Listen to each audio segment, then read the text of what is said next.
middle school 8th grade students. Welcome back to school. That's right, you're at home, but you're back at school for week 2 of digital learning with the DLD Show. We couldn't be happier to see you guys back.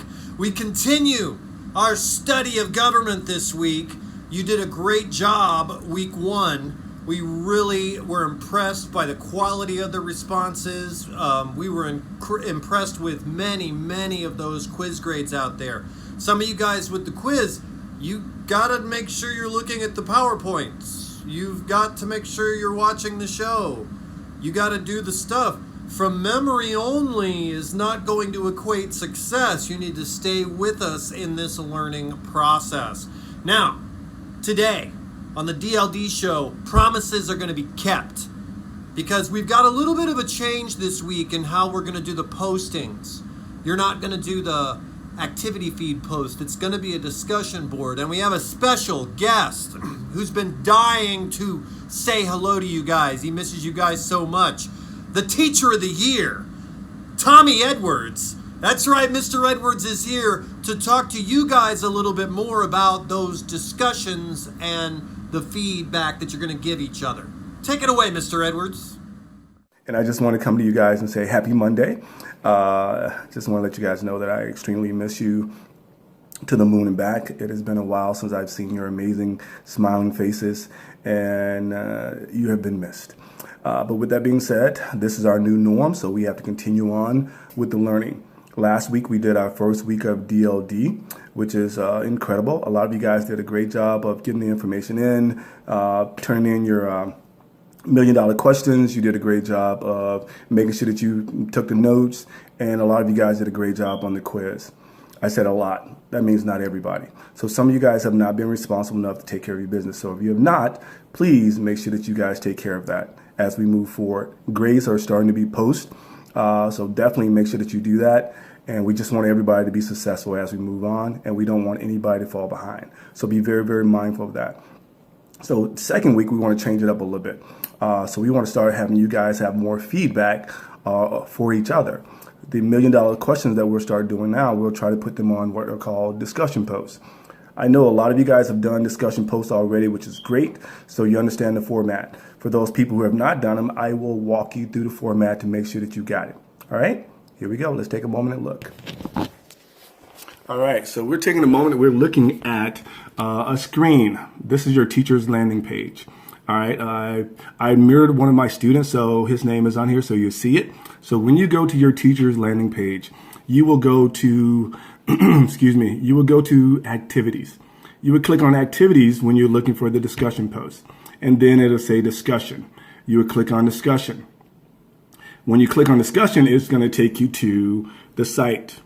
All right, so it'll say discussion up here, and it will have the prompt or the title of the topic. It says Georgia voting requirements. Whatever topic your teacher puts together, that is what you will see here. So it says you must post first, which is very important, before you can respond to your peers.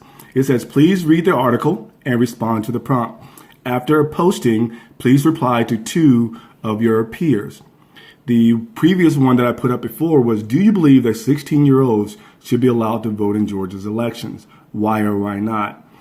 What I did also is I added the article here. So you would tap on the page or the information, and it's going to download the article for you. And then you'll just click here to be able to read the article that's going to be in Word. So you'll read the article. Make sure that you have a good understanding of it. And then what you want to do is X out of that, and it'll take you back to your discussion post. Once you're back in the discussion post, you'll see the topic. It says Georgia voting requirements. You will click on that to start your thread. So it says Georgia voting requirement, and then you're going to click on what says start thread. This is where you start typing in your information to that prompt. So you click on it, and it's going to ask you, what is your subject? So you can say Georgia voting requirements.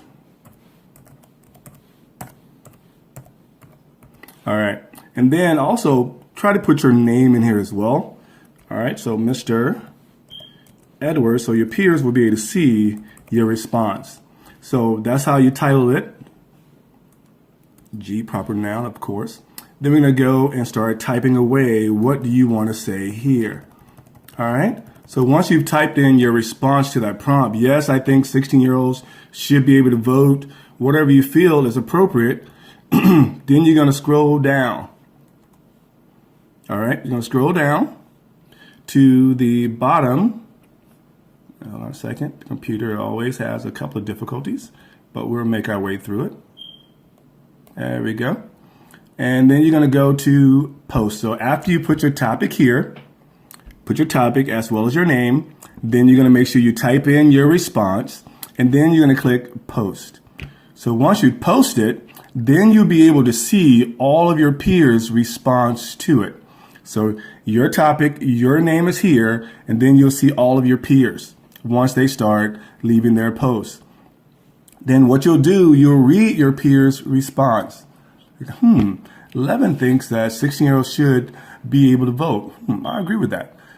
Because they, after studying in school for the past years, they can be aware of history and all the wrong choices that have been made in the past. Oh, great. Learning from the mistakes of the past. So if I like what Levin is saying and I agree with it, I can choose to go tap on his name, and it'll go down and it'll say reply to the thread. So that's where I will click on it. I will say Levin.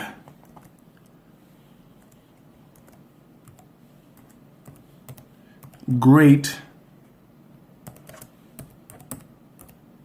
response. All right. And then all I have to do is go here and click post. All right. So now I posted to Levin response. Now you guys want to make sure that when you post, your response is a little bit longer than this.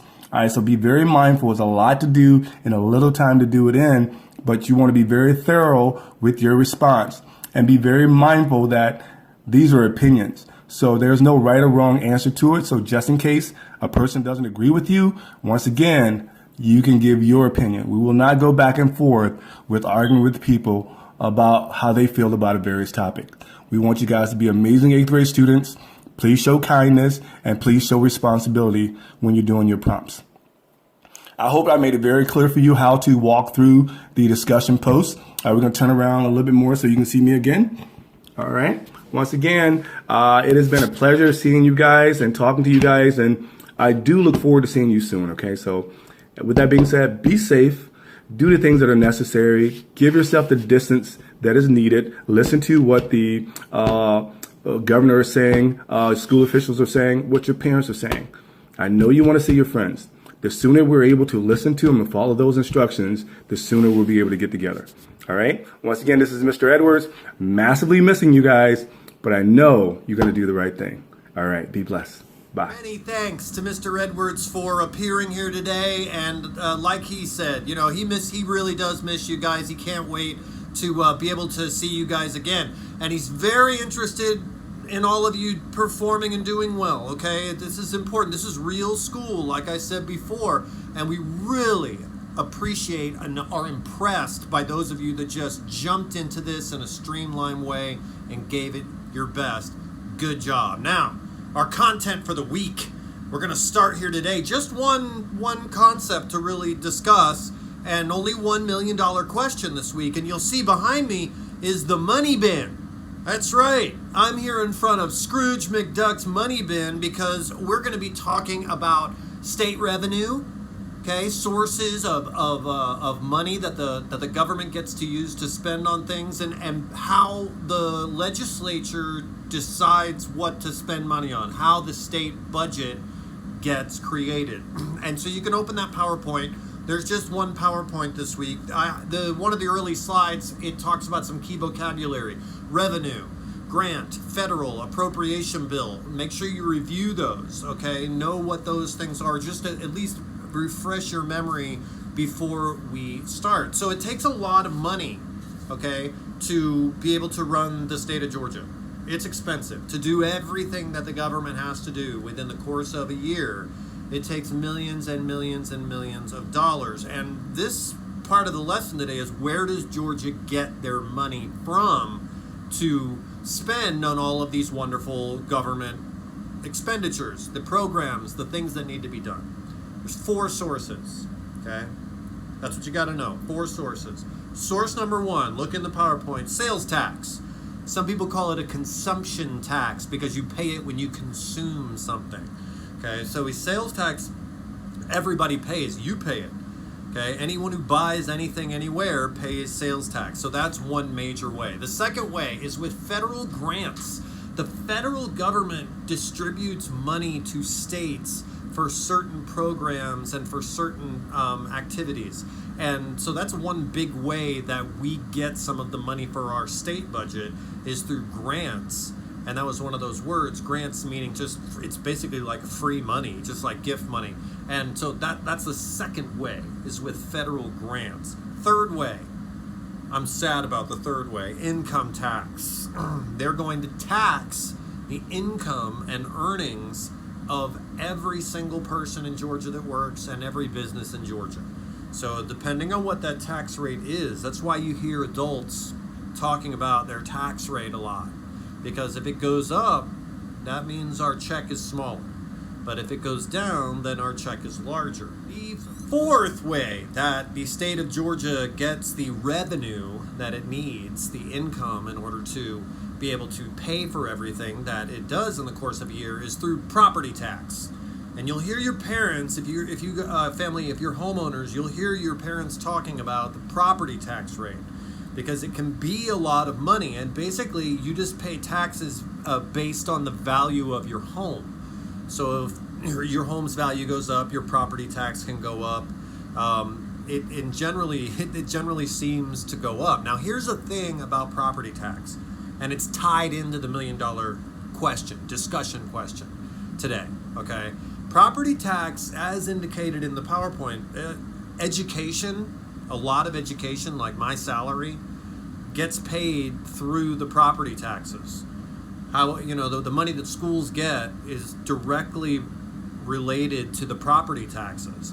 Okay, so the $1 million question of the week, I might as well give it to you right now, okay, since we're sitting here at this moment, is property tax. Okay, so if everybody's got to pay it, it's a responsibility in Georgia. Everybody's got to pay it. So I want you to compare 2 different households. First household, they live here, they have no kids, and they're old. They've retired. They are elderly. Okay, they have no children, no grandchildren. They've never sent anybody through the public school system. They pay property tax. There's another family that lives nearby. They're a middle-aged family. They've got 3 kids that use the public school system heavily. They go to public school. Okay? They also pay property tax.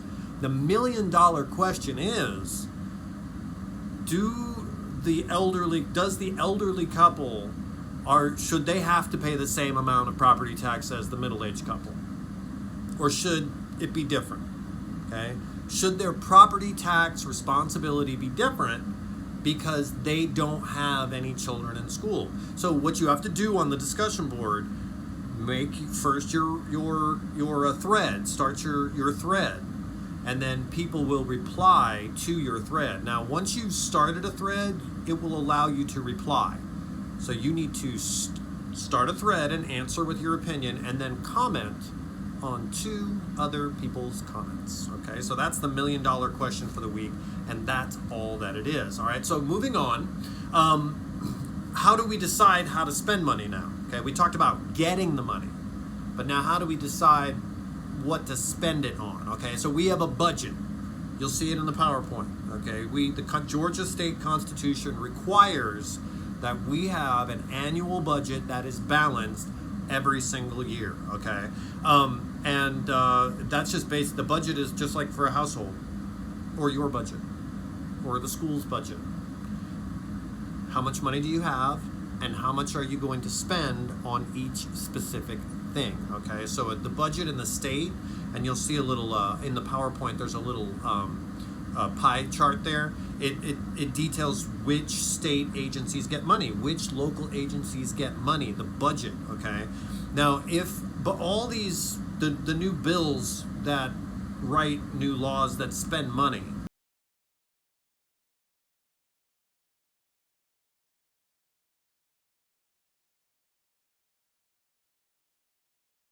Called appropriations bills. That's the fancy name.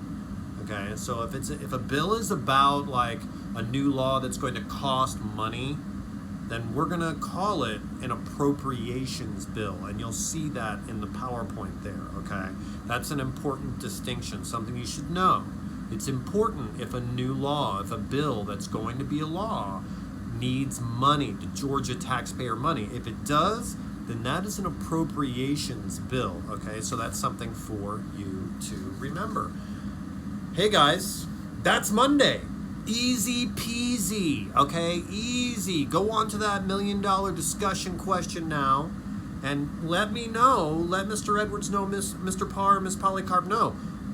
Should the elderly couple who never had any kids and never used the school system at all be equally as responsible as a younger couple who is heavily using the school system for paying property tax? I'm interested.